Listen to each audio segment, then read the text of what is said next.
Umaga sa lahat ng grade 11, narito na naman po tayo upang talakayin ang panibagong paksa. Sa umagang ito, ang Herzberg's Theory of Motivation in the Workplace. Ang una po ay ang two-factor theory.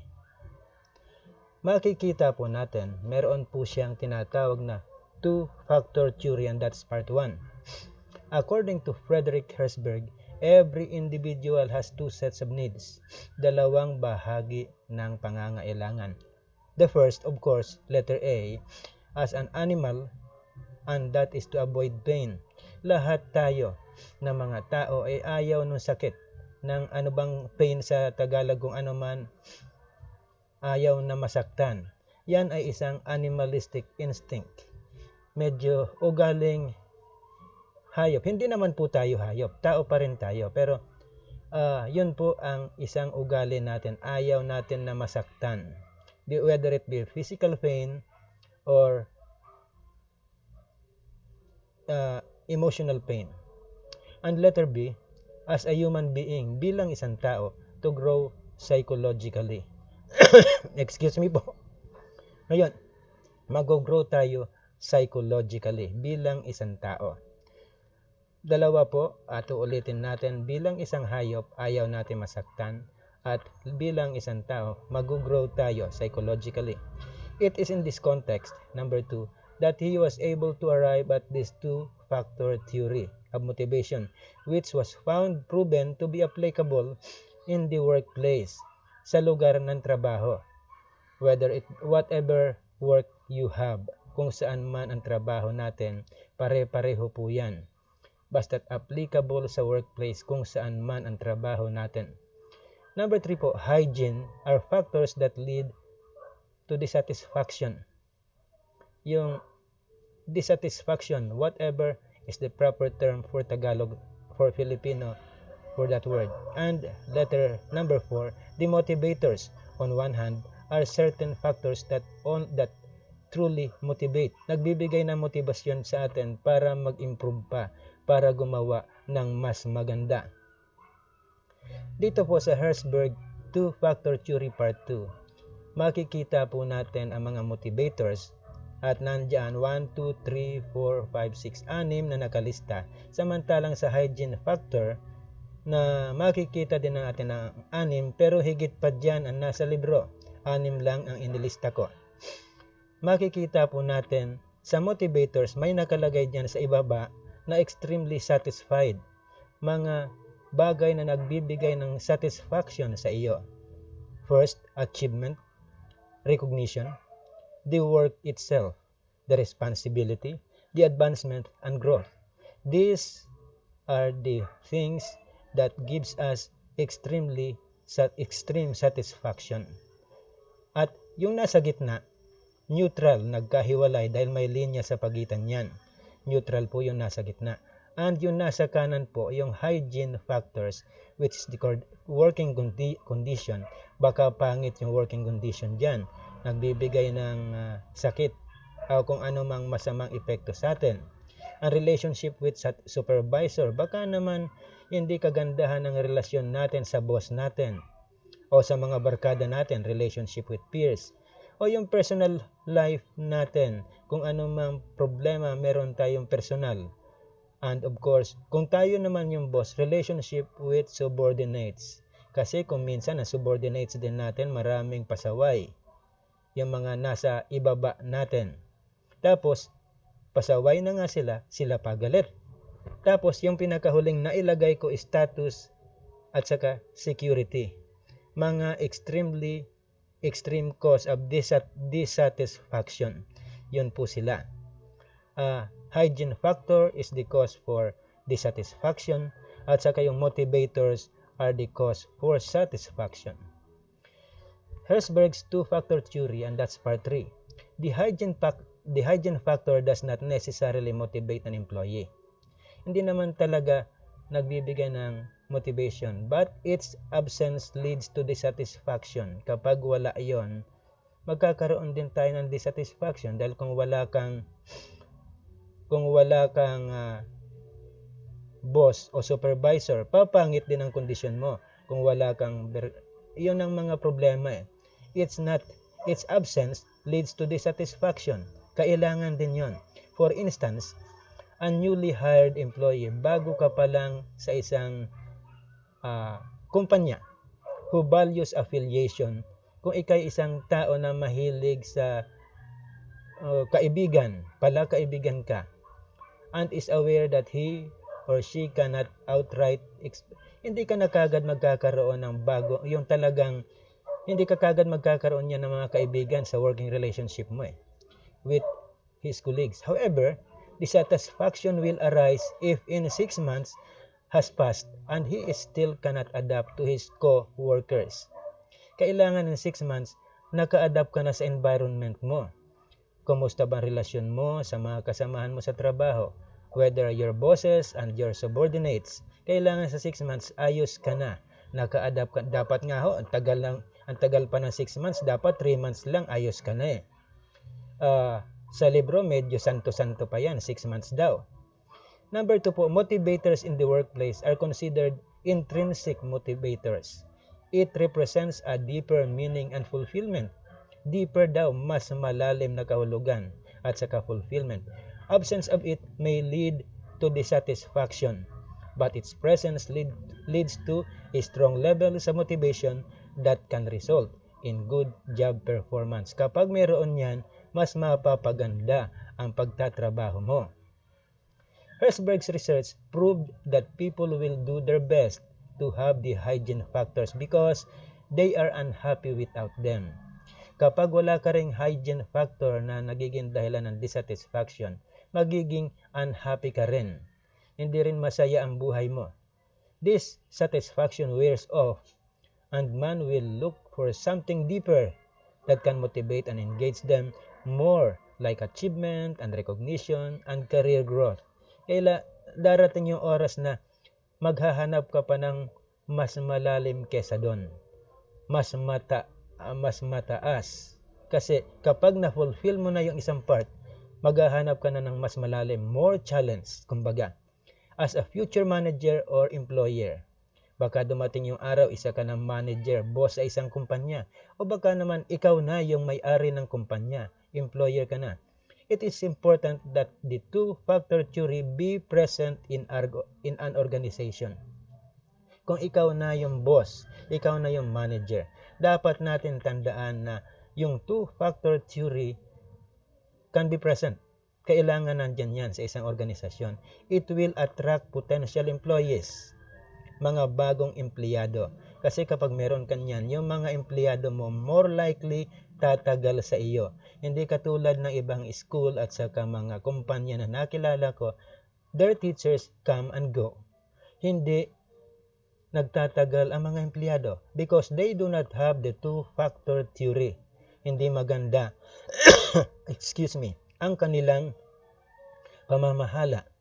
There is an absence of something, kaya ang empleyado hindi tumatagal. Applying this will engage the employees in giving out their best performance. Kapag meron kanyan, ang empleyado mo, maganda ang performance, napakagaling. At kapag magaling ang kanilang performance, more likely, ang kumpanya mo, maganda rin ang record sa public. At most likely, makikilala ang iyong kumpanya. Definition and scope of social psychology, part 1. Panibagong topic na naman po ito. Social psychology deals with social interactions, including their origin and effects to the individuals. Social interactions means exchange between two or more individuals. Exchange of anything, professional and otherwise. To illustrate, think of any situation that happened when you are alone. Nag-iisa ka lang, and think of how you acted that time. Kapag nag-iisa ka, ano ba ang nangyayari sa iyo? Think of how you act. Paano ka bang kumilos? Then, some situations when you were with your friends or your parents. Kapag naman may kasama ka, does your reaction change? May pagkakaiba ba ang sitwasyon mo kung nag-iisa ka lang at saka yung may kasama ka na? Certainly. Siyempre po, meron pong pagkakaiba yon. Let us concretize things out. How would you react if you were alone in a classroom? Nag-iisa ka lang sa classroom at hinihintay mo ang iyong teacher. when your crush entered. Kung sino man yung crush mo, biglang pumasok, di dalawa na kayo. Paano ngayon ang kilos mo? Then, moments later, yung isang kaibigan mo na alam niya na crush mo yung naunang babaeng pumasok o lalaking pumasok, who knows that she is your crush, came also came in. In a situation like that, in the previous slide, will push you to do something unusual. May mga kilos kang kakaiba. Kasi bigla ba naman pumasok yung si crush mo? Tapos nandiyan naman pumasok yung kaibigan mo. Usually, sa akin kapag nangyari, nagbablush ako. Kasi alam niya eh. At talagang naiwas ako sa panunukso. Kaya ang tendency ko kung sa akin nangyari yon, I leave the classroom. Bahala kayo dyan. Ayokong matukso ako. Kasi naman kung minsan, there are times na ako'y madaldal tungkol sa crush ko nung kabataan ko pa. Ngayon, dahil doon, naiwas ako sa tukso, the tendency is wala na akong pinagsasabihan kung sino man ang crush ko. Days later, with your parents, and you saw your crush. Nakita naman ng parents mo yung crush mo. Dahil kasama mo sila, what would you do? Ano ngayon ang gagawin mo? You would probably pretend not to know your crush because they don't want you to have a crush yet. Sa akin naman, hindi naman ako ganun kawalang hiya na hindi ko siya kikilalanin. Siyempre, kikilalanin ko rin. At hindi ko lang sasabihin na crush ko yon. Dahil medyo napakasuplado ko naman. We will notice the fact that your reaction changes depending on who you are with and the situation you are in. Nagbabago ang kilos mo depende kung sino ang kasama mo at kung anong sitwasyon meron ka.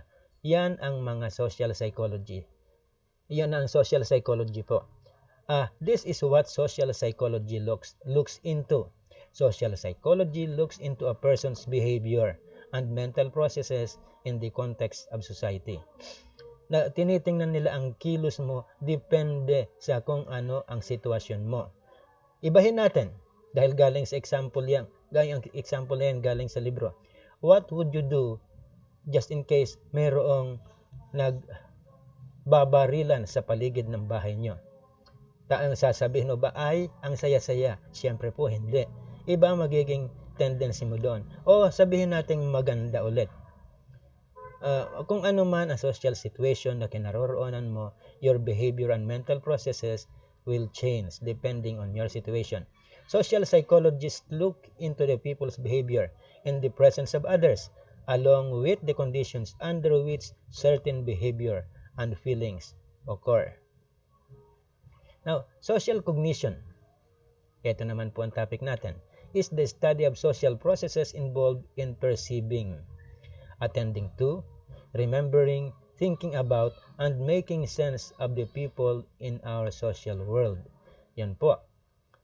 So, social cognition po ang tawag doon. Pinag-aaralan natin yung social processes na involving sa mga nabanggit ko. It is sometimes called emotional intelligence. And it will help us become aware of our own and other people's emotions. Tinitingnan natin yung emosyon natin at saka yung hindi lang sa atin, pati yung sa iba. Yung motives natin at nila. Desires and feelings ng lahat ng tao. Thus, are better able to understand, describe, and predict people's mental state, thoughts, wants, and feelings. Hindi lang sa atin ang dapat nating tingnan, kundi pati sa ibang tao. Isipin natin bakit sila kumikilos ng ganon at bakit din tayo kumikilos ng ganon. Sabihin na natin, tingnan natin ang ating sarili. Kung tayo'y tipo ng mga tao na medyo pikon, maliit na bagay, galit na tayo. Isipin natin bakit tayo ganyan kumilos, yung social cognition natin. Then, our attitude is just one of the critical factors in social cognition. Our attitude, one factor, and it is critical in social cognition.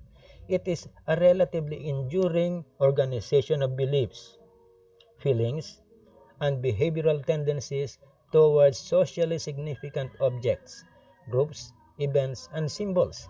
Examples of attitudes include our beliefs in love at first sight. Yung love at first sight, ano bang palagay mo dyan? At anong pakialam natin dyan?